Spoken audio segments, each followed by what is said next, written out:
So guys अभी हाल ही में WWE ने एक और शॉकर हमारे मुंह पे फेंक के मार दिया जब एनएक्सटी में हमें पता चलता है कि the knockout champion, the TNA knockout champion Jordan Grace Roxanne Paris को चैलेंज करने वाली है for the NXT women's championship at WWE Battleground. देखो रॉयल रंबल में जब जॉर्डन आई थी तो चलो वहाँ एक अलग चीज थी, हम सब जानते थे वो एलिमिनेट होकर चली ही जाएंगी, लेकिन किसी दूसरी कंपनी के स्टार को अपनी कंपनी का टाइटल ऑफर करना भाई ये अलग ही लेवल की बात है, हमारा रैप के लेवल से ऊपर की बात है। Trust me triple H is so wild now, वो पता नहीं क्या क्या करे जा रहे हैं। किसी ने आज से पहले सोचा भी नहीं होगा कि ऐसे कंपनीज एक साथ कोलाइड करने वाली है, कोलैब करने वाली है। एंड अभी तो शुरुआत है यार, क्या पता एक टाइम पर हमें डब्ल्यूडब्ल्यूई वर्सेस टीएनए के बीच में भी कुछ मैचेस देखने को मिल जाए, मतलब दोनों कंपनीज एक साथ कुछ प्रोड्यूस कर दे। क्योंकि इससे एक आइडिया तो हमें साफ साफ दिख रहा है भाई कि डब्ल्यूडब्ल्यूई एंड टीएनए के बीच में जो रिलेशनशिप है ना वो जरूरत से ज्यादा ही अच्छे हैं, जैसे आपके और हमारे बीच में। इसलिए तो आप ये वीडियो एंड तक पूरा देखने वाले हो। एंड नाउ आप देख रहे हैं रेसलमैनिक्स, सब्सक्राइब करना तो बनता है। वेल अभी हाल ही में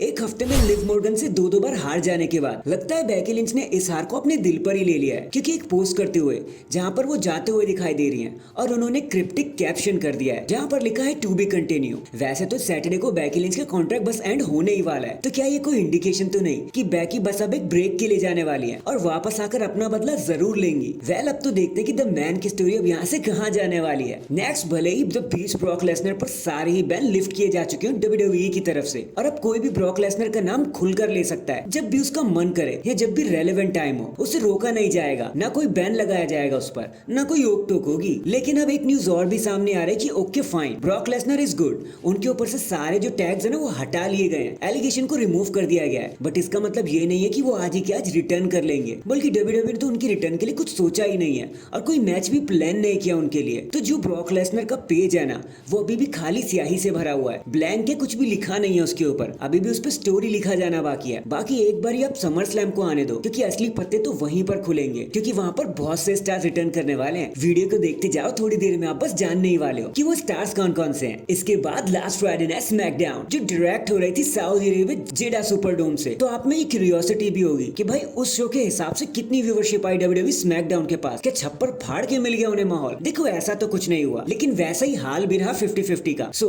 उसके हालचाल कुछ ऐसे थे, क्योंकि WWE SmackDown from Saudi Arabia को मिले हैं 2.147 मिलियन की व्यूअरशिप। अब एक बार फिर से स्मैकडाउन ने डब्ल्यूडब्ल्यूई की नाक ऊंची कर दी, लाज बचा ली। और अब सही में एक बात कहूं ना तो डब्ल्यूडब्ल्यूई को इस चीज की आदत ही हो गई होगी, क्योंकि जब से स्मैकडाउन फॉक्स पर आया है तब से उन्होंने कभी पीछे मुड़ के नहीं देखा when it's come to ratings and viewership. हाँ रोना तो देखो मंडे नाइट रॉ को ही पड़ता है, फिर चाहे 1.7 मिलियन की हो या 1.5 की, भैया रॉ के हालात तो वही रहते हैं। तो well done SmackDown. In the end जैसा कि हम जानते हैं कि डब्ल्यूडब्ल्यूई आए दिन अपनी स्क्रीन पर क्यूआर कोड को शो करे जा रही है, कभी अंकल हाउडी के लिए तो कभी एरिक रोवन के लिए, जिनमें से कुछ ट्रैक होते हैं और कुछ ट्रैक नहीं भी किए जाते। लेकिन अभी एक क्यूआर कोड हाल ही में ट्रैक किया जा चुका है, ट्रेस किया जा चुका है, और उसके बारे में ये न्यूज आ रही है कि वो क्यूआर कोड एलेक्सा ब्लिस से रिलेटेड है। तो according to the reports Alexa Bliss भी अब आने के लिए पूरी तरीके से रेडी हो गई हैं, एंड हो सकता है कि वो अंकल हाउडी का साथ देते हुए नजर आ जाए। देखो अकॉर्डिंग टू मी ब्लिस के आने के सबसे ज्यादा चांसेस समर स्लैम में ही बन रहे, क्योंकि समर स्लैम उन्हीं के होम टाउन ओहायो में होने वाला है। बाकी लेट्स सी अब आगे ये चीजें कहां जाके अनफोल्ड होती हैं। So that is it guys, अभी के लिए तो बस इतना ही। आप मुझे बताना एलेक्सा ब्लिस को कहां जाना चाहिए, एक सिंगल रन लेना चाहिए या फिर अंकल हाउडी के साथ मिल जाना चाहिए जैसे वो ब्रे व्हाइट के साथ थी। कमेंट करके जरूर बताना। एंड चैनल पर नया है तो चैनल को जल्दी से लाइक एंड सब्सक्राइब कर दो। बाकी मैं मिलता हूँ आपसे किसी और अपडेट के साथ, तब तक के लिए अपना ख्याल रखें और खुश रहें।